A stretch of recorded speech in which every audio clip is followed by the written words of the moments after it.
El gato negro. No espero ni pido que nadie crea el extraño, aunque simple relato que voy a escribir. Estaría completamente loco si lo esperase, pues mi sentido rechaza su evidencia. Pero no estoy loco, y sé perfectamente que esto no es un sueño. Mañana voy a morir, y quiero de alguna forma aliviar mi alma. Mi intención inmediata consiste en poner de manifiesto, simple y llanamente y sin comentarios, una serie de episodios domésticos. Las consecuencias de estos episodios me han aterrorizado, me han torturado y por fin me han destruido, pero no voy a explicarlos. Si para mí han sido horribles, para otros resultarán menos espantosos que abarroques. En el futuro, quizás aparezca alguien cuya inteligencia reduzca mi fantasma a lugares comunes, una inteligencia más tranquila, más lógica y mucho menos excitable que la mía, capaz de ver las consecuencias que voy a escribir, con miedo, una simple sucesión de causas y efecto natural. Desde la infancia sobresalí por docilidad y bondad de carácter. La ternura de corazón era tan grande que llegué a convertirme en objeto de burla para mis compañeros. Me gustaban, de forma similar, los animales y mis padres me permitían tener una variedad muy amplia. Pasaba la mayor parte de mi tiempo con ellos y nunca me sentía tan feliz como cuando les daba de comer y los acariciaba. Este rasgo de mi carácter crecía conmigo. Cuando llegué a la madurez me proporcionó uno de los mayores placeres. Quienes han sentido alguna vez afecto por un perro fiel y sagaz no necesitan que me molesten explicarles la naturaleza o la intensidad de la satisfacción que se recibe. Hay algo en lo generoso y abnegado amor de un animal que llega directamente al corazón del que con frecuencia ha probado la falsa amistad y frágil fidelidad del hombre. Me casé joven y tuve la alegría de que mi esposa compartiera mis preferencias. Al observar mi gusto por los animales domésticos, no perdía oportunidad de procurarme lo más agradable de entre ellos. Tenía pájaros, peces de colores, un hermoso perro, conejos, un monito y un gato. Este último era un animal de notable tamaño y hermosura, completamente negro y de una sagacidad asombrosa. Al referirse a su inteligencia, mi mujer, que en el fondo era no poco supersticiosa, aludía con frecuencia a la antigua creencia popular de que todos los gatos negros son brujas.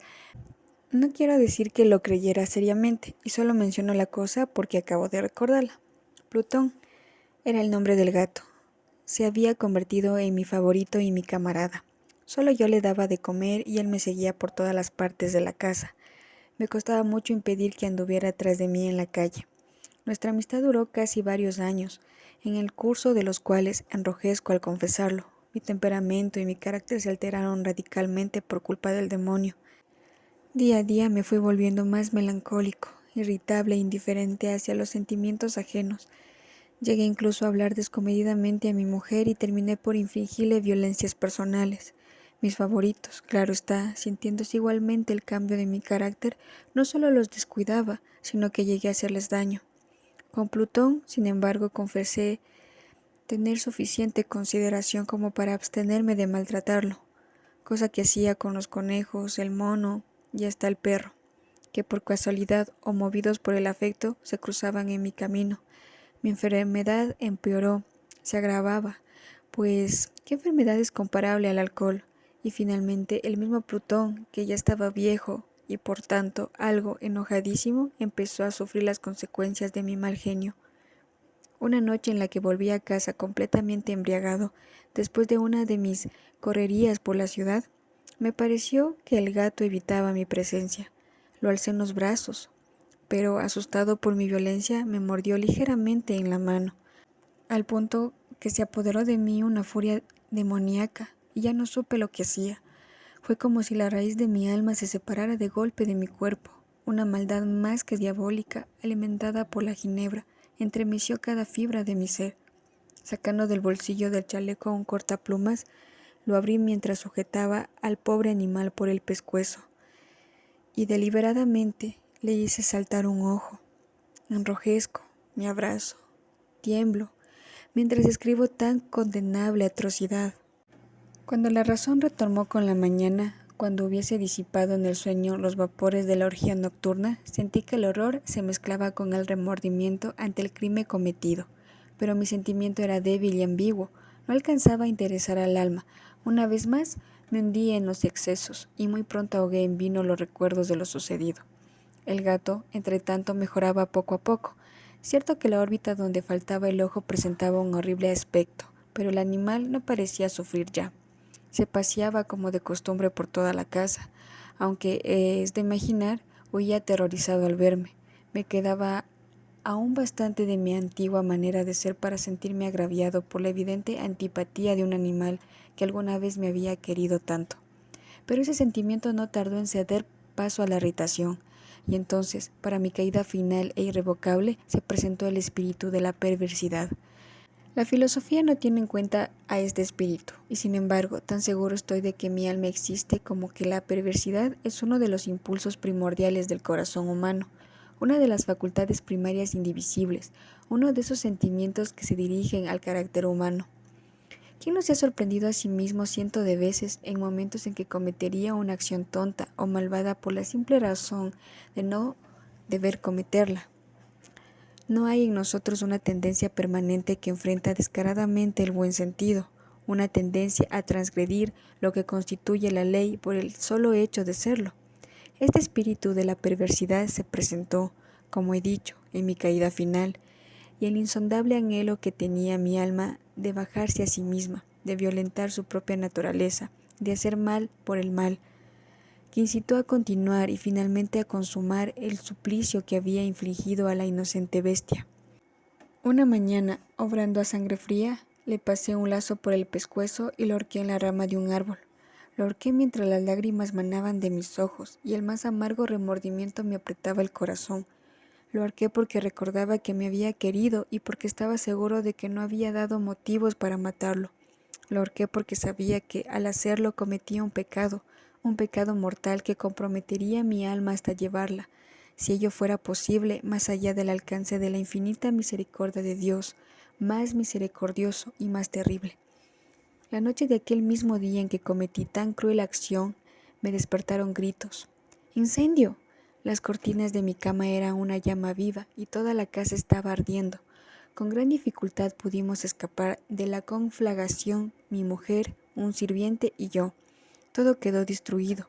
Mis bienes terrenales se perdieron y desde ese momento tuve que resignarme a la desesperanza. No incurriré en la debilidad de establecer una relación de causa-efecto entre el desastre y mi criminal acción, pero estoy detallando una cadena de hechos y no quiero dejar ningún eslabón incompleto. Al día siguiente del incendio acudí a visitar las ruinas, salvo una de las paredes que se habían desplomado. Las que quedaban en pie era un tabique divisorio y poco espesor, situado en el centro de la casa y contra el cual se apoyaba ante la cabecera de mi lecho. El enlucido había quedado a salvo de la acción del fuego, cosa que atribuía a su reciente aplicación. Una densa muchedumbre habíase reunido frente a la pared y varias personas parecían examinar parte de la misma con gran atención y detalle. Las palabras extraño, curioso y otras similares excitaron mi curiosidad. Al aproximarme, vi en la blanca superficie grabada como un bajo relieve aparecía la imagen de un gigantesco gato. El contorno tenía una nitidez verdaderamente maravillosa. Había una soga alrededor del pescuezo del animal. Al descubrir esta aparición, ya que no podía considerarla otra cosa, me sentí dominado por el asombro y el terror, pero la reflexión vino luego en mi ayuda. Recordé que había ahorcado al gato en un jardín contiguo a la casa. Al producirse la alarma del incendio, la multitud había invadido inmediatamente el jardín. Alguien debió de cortar la soga y tirar al gato en mi habitación por la ventana abierta. Sin duda. Había tratado de despertarme en esa forma. Probablemente la caída de la pared comprimió a la víctima de mi crueldad contra el enlucido recién aplicado, cuya cal, junto con la acción y las llamas, y el amoníaco cadáver, produjo la imagen que acababa de ver. Si bien en esta forma quedó satisfecha mi razón, ya que no mi conciencia, sobre el extraño episodio, lo ocurrido impresionó profundamente mi imaginación. Durante muchos meses no pude liberarme del fantasma del gato, y en todo ese tiempo dominó mi espíritu un sentimiento informe que se parecía, sin serlo, al remordimiento. Llegué al punto de lamentar la pérdida del animal y buscar en los viles antros que habitualmente frecuentaba algún otro de la misma especie, y aparecía ocupar ese lugar. Una noche en que, borracho a medias, me hallaba en la taberna más que infame, reclamó mi atención algo negro posado sobre uno de los enormes toneles de ginebra que constituían el principal moblaje del lugar. Durante algunos minutos había estado mirando dicho tonel y me sorprendió no haber advertido antes la presencia de la mancha negra en lo alto. Me aproximé y al toque con la mano era un gato negro muy grande, tan grande como Plutón y absolutamente igual a este, salvo un detalle. Plutón no tenía el menor pelo blanco en el cuerpo, mientras este gato mostraba una vasta, aunque indefinidamente mancha blanca que le cubría casi todo el pecho. Al sentirse acariciado se enredó prontamente, ronroneando con fuerza, se frotó contra mi mano y pareció encantado de mis atenciones. Acababa, pues, de encontrar el animal que precisamente andaba buscando. De inmediato, propuse su compra al tabernero, pero me contestó que el animal no era suyo y que jamás lo había visto antes, ni sabía nada de él. Continué acariciando al gato, y cuando me disponía a volver a casa, el animal apareció dispuesto a acompañarme. Le permití que lo hiciera, deteniéndome una y otra vez para inclinarme y acariciarlo. Cuando estuvo en casa, se acostumbró a ella de inmediato y se convirtió en el gran favorito de mi mujer. Por mi parte, pronto sentí nacer en mí una antipatía hacia aquel animal. Era exactamente lo contrario de lo que había anticipado, pero que sin queda decir, como que ni por qué su marcado cariño por mí disgustaba y fatigaba. Gradualmente el sentimiento de disgusto y fatiga creció hasta alcanzar la amargura del odio. Evitaba encontrarme con el animal. Un gesto de vergüenza y de recuerdo de mi cruel de antaño me envolvía. Quería maltratarlo. Durante algunas semanas me abstuve de pegarle o de hacerle víctima de cualquier violencia, pero gradualmente, muy gradualmente, llegué a mirarlo con inexpresable odio y a huir en silencio de su detestable presencia, como si fuera una emanación de una peste. Lo que sin duda contribuyó a aumentar mi odio fue destruir. A la mañana siguiente de haberlo traído a casa de aquel gato, igual que Plutón, era tuerto. Esta circunstancia fue precisamente la que hizo más grato a mi mujer, quien, como ya dije, parecía en lo alto grado de mis sentimientos humanitarios, que alguna vez había sido un rasgo distintivo y fuerte en mi placer más sensible y puro. El cariño del gato, por mi parecer, aumentaba, el mismo grado de mi adversión. Seguía mis pasos como una pertenencia que me constaría hacer entender al lector. Donde quiera que me sentara, venía a orillarse bajo mi silla o sentaba en mis rodillas. Si echaba a mirar, se metía entre mis pies, amenazando con hacerme caer, o bien clavaba sus largas y afiladas uñas en mis ropas para hacer trepar hacia mi pecho. En esos momentos, aunque ansiaba aniquilarlo de un solo golpe, me sentía paralizado por el recuerdo de mi primer crimen, pero sobre todo quiero confesar ahora mismo por un espantoso terror al animal. Al que temor no era precisamente miedo de un mal físico, y sin embargo me sería imposible definirlo otra cosa. Me siento casi avergonzado de reconocer, y si aún en esta celda de criminales me siento casi avergonzado de reconocer que el terror, el espanto que aquel animal me inspiraba era intensificado por una de las insensatas quimeras que sería dado recibir. Más de una vez mi mujer me había llamado la atención sobre la forma de la mancha blanca de la cual ya había hablado. Constituía la única diferencia entre el extraño animal y el que yo había matado. El lector recordará que esta mancha, aunque grande, me había parecido al principio la forma indefinida, pero gradualmente de una manera tan imperceptible que mi razón luchó durante largo tiempo por rechazarla como fanática. La mancha fue asumiendo un contorno de precisión. Representaba ahora algo que me estremecía y por ello odiaba, temía y hubiera querido librarme del monstruo si hubiera sido capaz de atreverme. Representaba, la imagen de una cosa atroz, siniestra. Oh, lúgubre y terrible máquina de horror y del crimen, de la agonía y de la muerte. Me sentí entonces más miserable que todas las miserias humanas. Pensar que una bestia, cuyo semejante había sido yo, destruido desdeñosamente, una bestia era capaz de producir tan insoportable angustia en un hombre creado a imagen y semejanza. Oh Dios, ay, ni de día ni de noche no pude gozar de la bendición del reposo. De día aquella criatura no me dejaba en un solo instante. De noche despertaba hora a la hora de la más horroroso sueño para seguir al ardiente aliento de la cosa en mi rostro y su terrible peso. Pesadilla encarnada de la que no me era posible desprenderme, apoyado eternamente sobre mi corazón.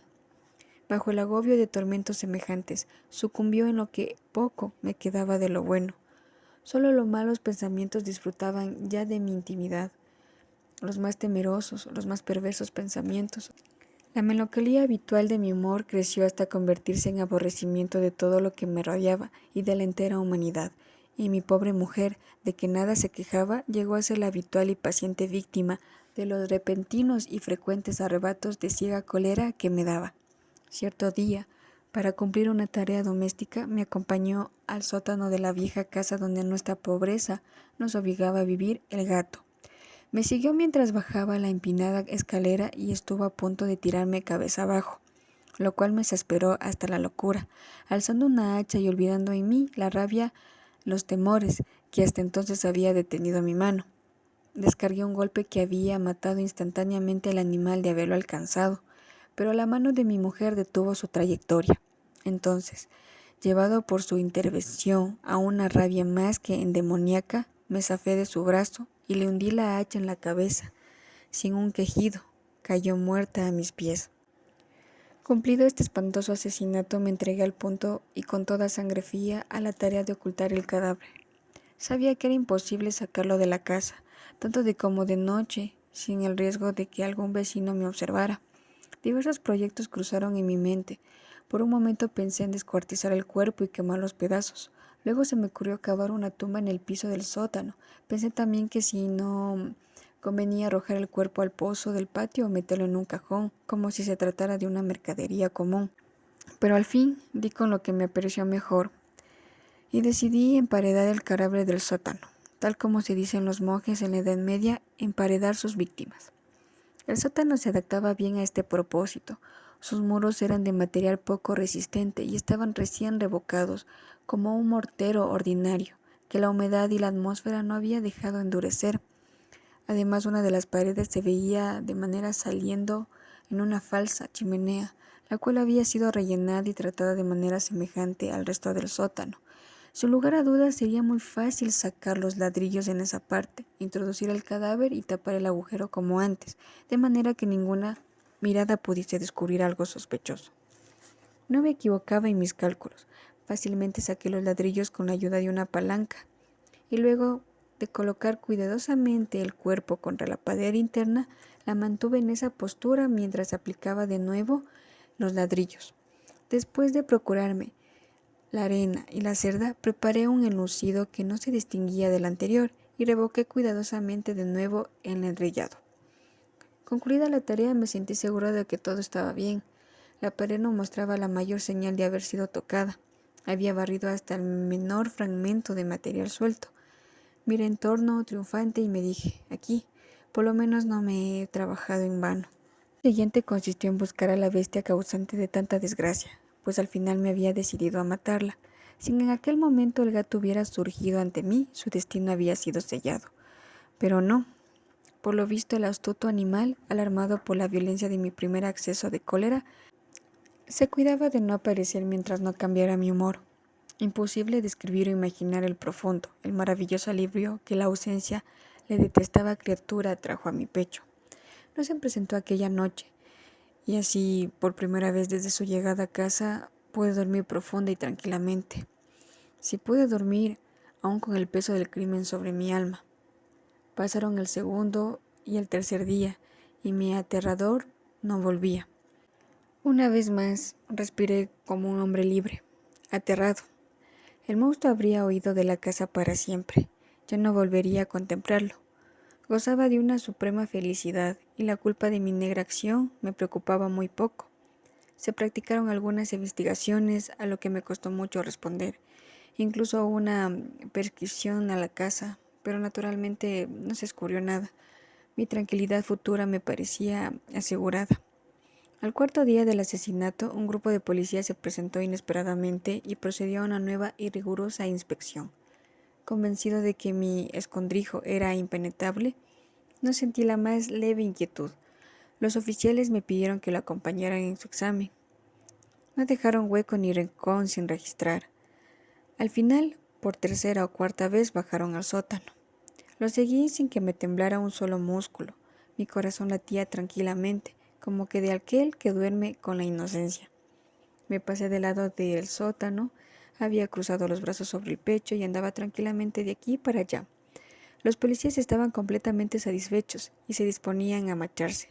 La alegría de mi corazón era demasiado grande para reprimirla. Ardía de deseos de decirle por lo menos una palabra como prueba de triunfo y confirmar doblemente mi inocencia. Caballeros, dije, por fin. Cuando el grupo subía la escalera, me alegró mucho de haberles disipado sus sospechas. Les deseo felicidad y un poco más de cortesía. Dicho sea de paso, caballeros, esta casa es muy bien construida. En mi frenético deseo de decir alguna cosa con naturalidad, casi no me daba cuenta de mis palabras. Repito que es una casa de excelente construcción. Estas paredes ya se marchaban. Ustedes, caballeros, tengan una gran solidez. Y entonces, arrastrado por mis propias bravatas, golpeé frecuentemente el bastón que llevaba en la mano sobre la pared de ladrillo, tras la cual se hallaba el cadáver de la esposa de mi corazón. Que Dios me proteja y me libre de las garras del archidemonio. Apenas había cesado el eco de mis golpes cuando una voz respondió dentro de la tumba. Un quejido, sordo y entrecortado al comienzo, semejante al sollozar de un niño, que luego creció rápidamente hasta convertirse en un largo, agudo y continuo alarido normal, como inhumano, como aullido, un clamor de lamentación, mitad del horror, mitad de triunfo. ¿Cómo solo puede haber brotado en el infierno de la garganta de los condenados en su agonía y de los demonios exultantes de la condenación? Hablar de lo que pensé en ese momento sería locura, presa de vestigio. Fue tambaleándose hasta la pared opuesta. Por un instante el grupo de hombres en la escalera quedó paralizado de terror. Luego una decena de robustos brazos atacaron la pared, que cayó de una pieza. El cadáver, ya muy comprimido y manchado de sangre coagulada, apareció de pie ante los ojos de los espectadores. Sobre su cabeza, con la roja boca abierta y el único ojo como de juego, estaba agazapada la horrible bestia cuya astucia me había inducido al asesinato y cuya voz detalladora me entregaba al verdugo. Había emparedado de monstruo en la tumba.